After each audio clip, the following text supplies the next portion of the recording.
Hello,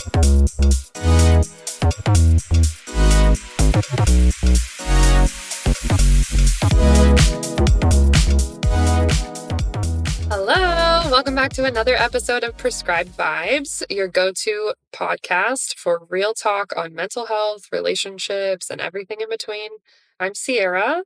And I'm Stephanie, and today we're going to talk about something so many of us struggle with, feeling exhausted by work, even when we should have enough energy to keep going. Yeah, we live in a culture that really glorifies being busy, and if you're not grinding 24/7, it feels like you're falling behind. But at what cost? So today we're going to talk about the hidden costs of hustle culture, how we can redefine success in a way that actually feels good, and strategies to create healthier work-life balance in our lives. And we're also going to bring in some concepts from the book, The Gap and the Gain, because let's be real, a lot of us are stuck in the gap, measuring ourselves against where we think we should be instead of recognizing how far we've come. So I highly recommend that book. It's The Gap and the Gain. Oh, yeah, this one's going to be a game changer. We got to stop and smell the roses sometimes. Let's get into it.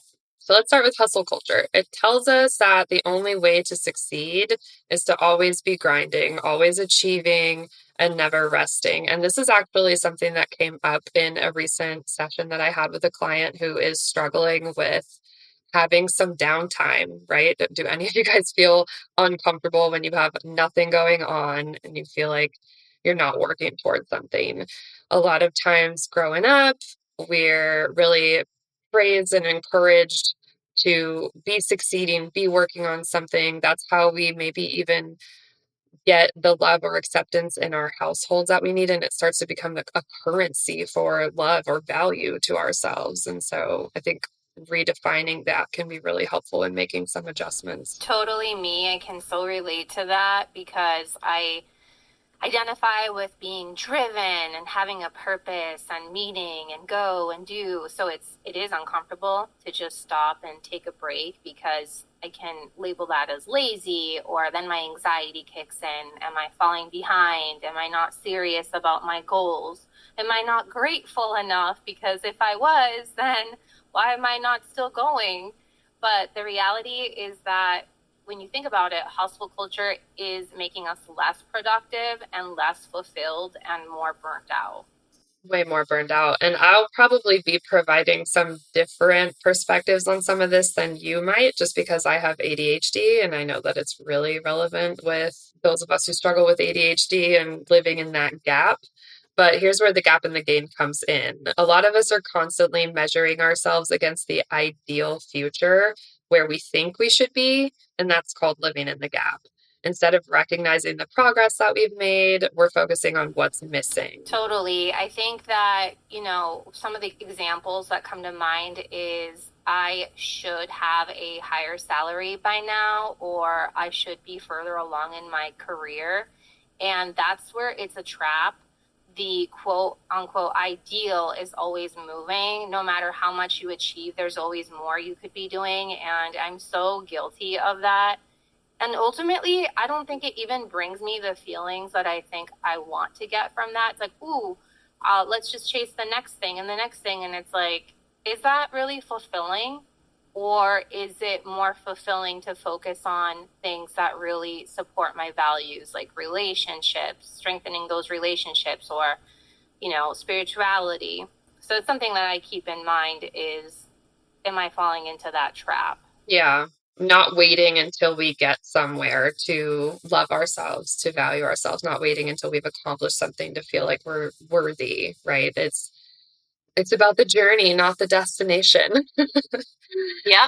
And so a mindset like this keeps us feeling exhausted, like we're never doing enough. But when we shift into the gain, we focus on where we started versus where we are now. And that builds confidence and motivation instead of burnout. That's something I have to redirect my clients and even myself, right? Often to say, like, hey, you're feeling really frustrated about the fact that you're not 100% at this thing yet.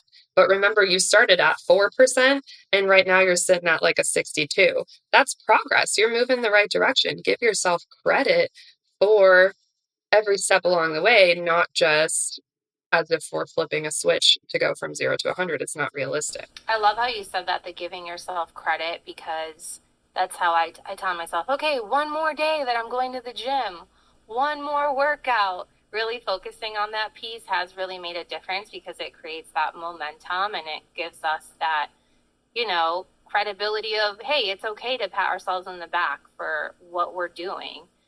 We're also going to be talking about how to actually shift into the gain mindset later in the episode.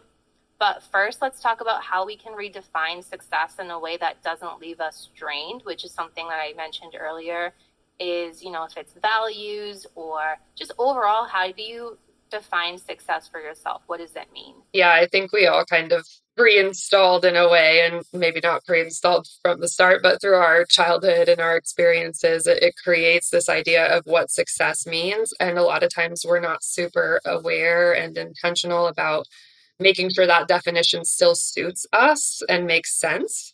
And so, how do we redefine success in a way that doesn't leave us constantly chasing an unreachable finish line? First, I think we need to ask ourselves what actually makes me feel fulfilled. And this can be difficult if you haven't asked yourself that because you're on autopilot, right? You're just going, going, going, one task to the next. You're focusing on work and then your kids or hobbies or working out, whatever it is. But really asking yourself, so what makes me feel fulfilled? Not what society says, not what social media says, what actually makes me feel good? And that is a question I keep asking myself because for a while there, I've been caught up in, oh, I'm just going to be doing this now and then having this meeting. But just taking a step back and really being in your feels, like what does it feel like when I'm talking to this person? What does it feel like when I am listening to this song and on the elliptical or whatever? Yeah, I've also been referring to it lately as, are we just doing it for our resume, so to speak? Like, I just want to be able to put this accomplishment or this character trait, even. Do I just want to be able to list that on my resume so that I can present it to other people because I know it looks good? Or does this actually align with my goals and what feels right and best for me? And so this is where shifting from the gap to the gain is huge. Instead of thinking I won't be successful until XYZ, what progress have I already made can be part of the question. Again, bringing our attention to how far have I come, not how far am I from the goal. And I love that you brought up using a resume because sometimes I've even used my social media account as, oh, look, this is something I did today. Or, hey, instead of looking at it as, yeah, I'm sharing pictures and memories, but it's like, hey, look, this is kind of part of my resume. And it's so silly. So I love that you mentioned that. And I think, too, the idea of success being measured by how far you've come, not by some unrealistic future version of yourself. When you focus on the gain, you do feel more accomplished, more at peace, and actually enjoy the process instead of always feeling behind. Right.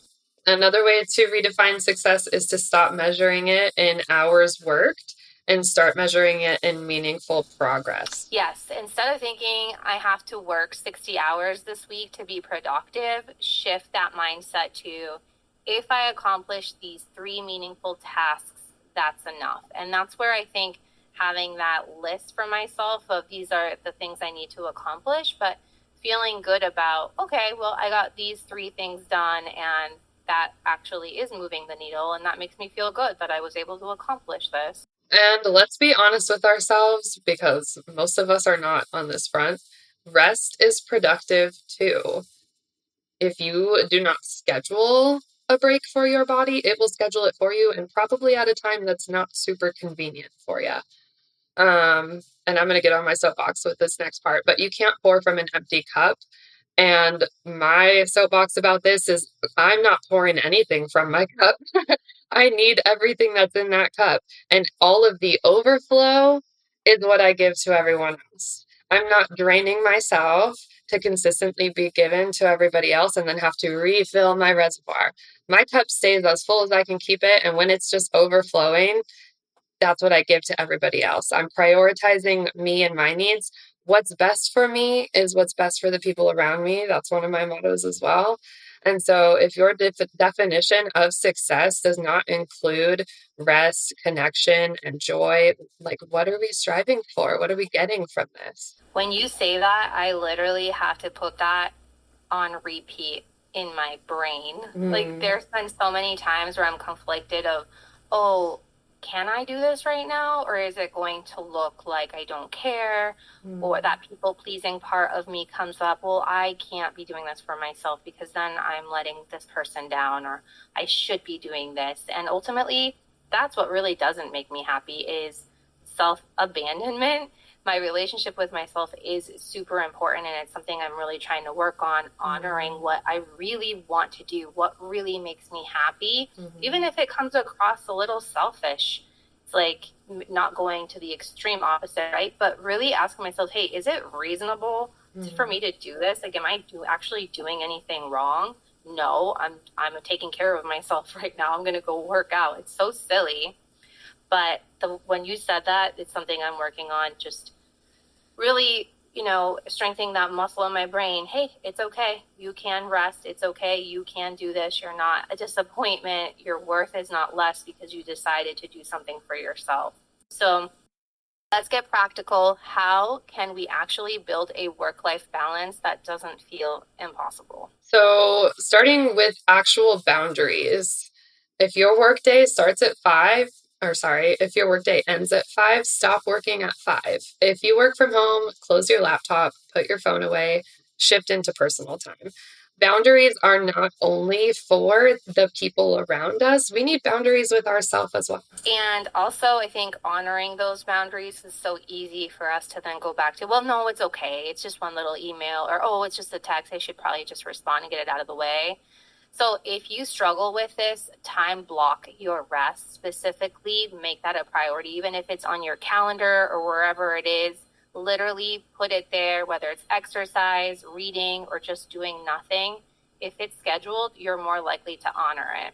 Yeah, I love putting rest on my to-do list and being able to cross it off. And while I'm in it, wanting to, and maybe part of the ADHD side of things, that feeling driven by a motor, I'm always compelled to be up and be doing something. And if I'm not being productive, then I don't I don't feel good about myself, and it kind of spirals into something. And so reminding myself, nope, rest is a necessity. It's on my to-do list for the day. I'm doing exactly what I'm supposed to be doing, and just kind of reassuring and redirecting myself often through that. And eventually it gets easier with time. But here's another tip from The Gap and the Gain. Start a daily gains journal. At the end of the day, instead of thinking about what you didn't get done, write down 3 things you accomplished or made progress on to keep in focus what's going well and not focusing so much on what is not. And that's so powerful because our brains naturally focus on the gap, what we didn't do, what we haven't achieved. But when you train yourself to focus on the gain, you start feeling more successful right now instead of always chasing one day. So it's like, yay, I got this workout done. Here we go. Yay, I created and followed through with this new recipe. So really that's what it's about. It's about really focusing on what you have done versus what you have left to do and what you didn't get to do. Yeah. And that energy shift is everything. When you stop feeling like you're failing all the time, work actually feels less exhausting because you're finally letting yourself win instead of always feeling behind.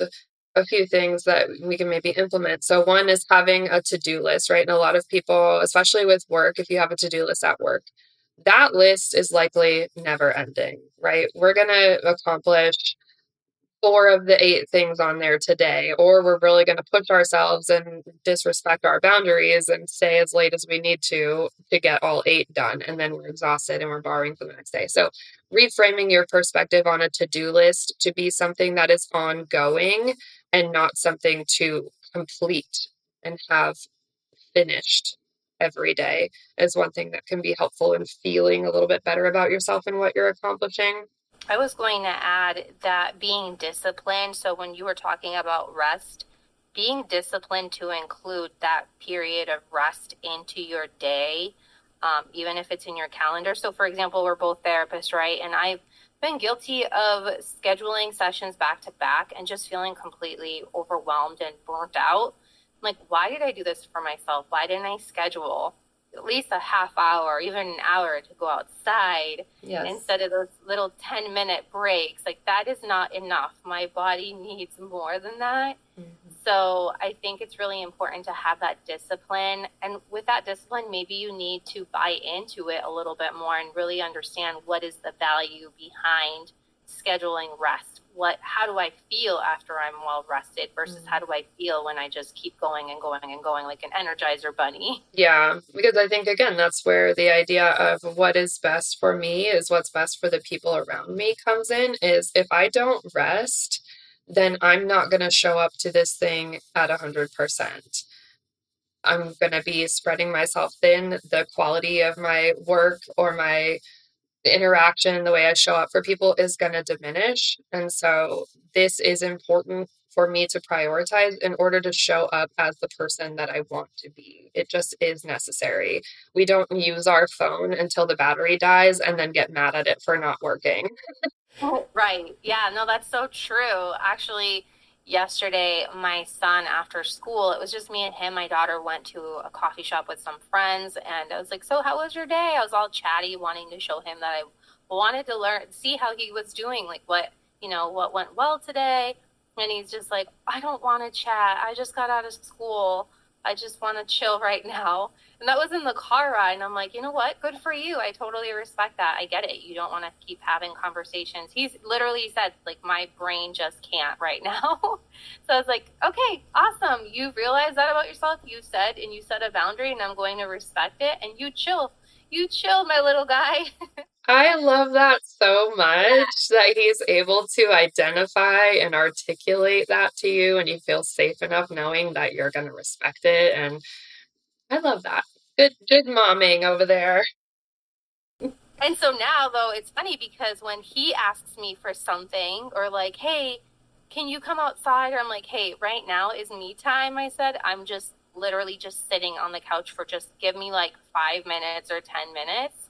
And I'm like, when you say you need some time, and he's like, oh, okay. And he gets it. So I'm like, I'm going to show you that I'm doing the same thing for myself. Well, and I can almost guarantee that's exactly where he learned it from, is hearing you phrase things that way and prioritize your needs like that. And then now he knows how to do that. And that's wonderful.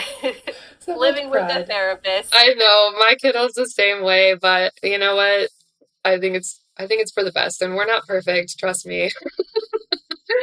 But I love the things that they do pick up on and the things that they can learn through just what we're so well versed in and what we're choosing to practice ourselves, right? Exactly. I love how you said that, creating that safety. It really is. I mean, a sense of safety. Like I was telling you, I just shifted my whole work schedule around because my kiddo came to me and was like, Mom, we're not getting enough time together. I was working too late in the evenings on school days and we just weren't getting much time together.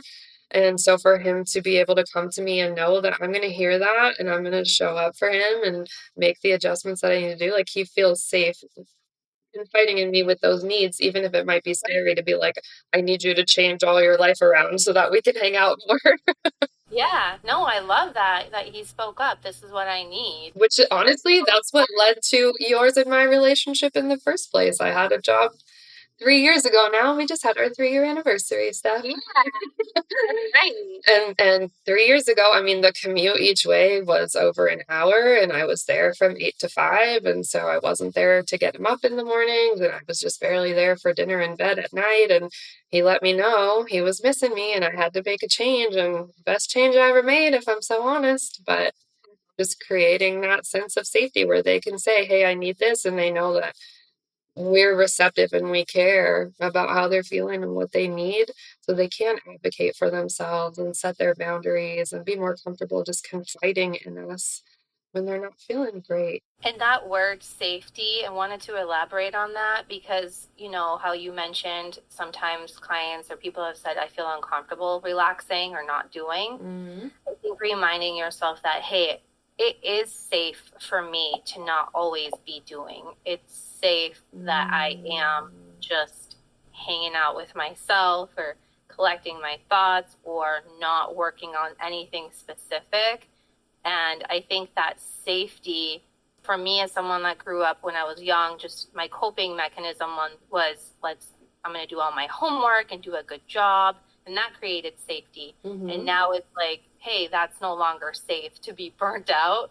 It's safe for me to recognize when I can just do nothing. That is such a good point, because I do think that that's a lot of what is coming up when we are still, is whether it's from the way that we were raised and how, what the expectations were in our households, or if that's what led to like praise or attention, or if we just have ADHD and we struggle to sit down. But I do think that there is a sense of, I'm not doing what I'm supposed to be doing. I'm going to get in trouble. This isn't acceptable. This isn't right. Right. Like, even in calling out of work for the longest time, there was such a stigma when you're sick to call out of work because that's unacceptable. And that's prioritizing your own rest and recuperation and health.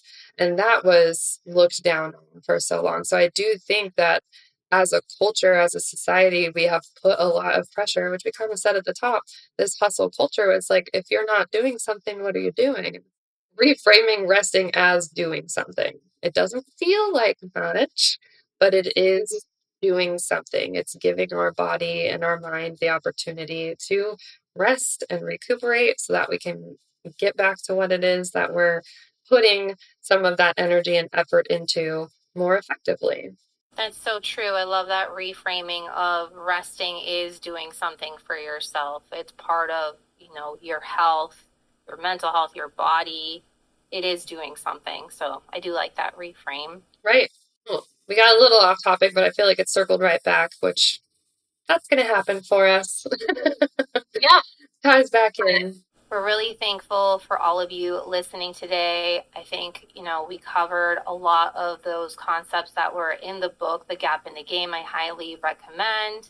And we really hope this conversation helped you rethink the way you approach work and success, that success doesn't have to be tied up into just career and money and being driven and doing and being productive.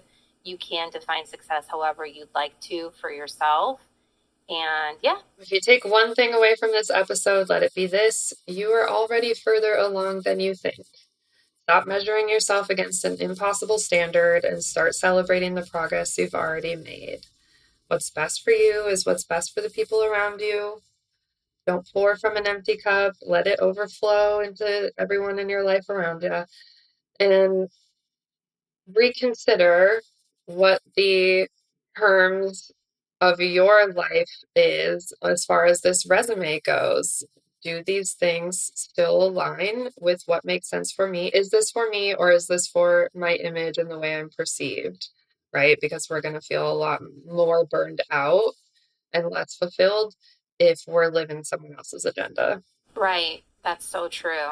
And if you loved this episode, which we hope you did, please make sure to subscribe, leave a review, and share it with a friend or family member, whoever needs to hear this. And also send us a message, whether it's on Instagram or Facebook, with your thoughts or questions. We love hearing from you. We absolutely do. Until next time, take care of yourself, celebrate your gains, and let's stop burning ourselves out for an idea of success that doesn't even feel good. Bye, y'all. Bye, everyone.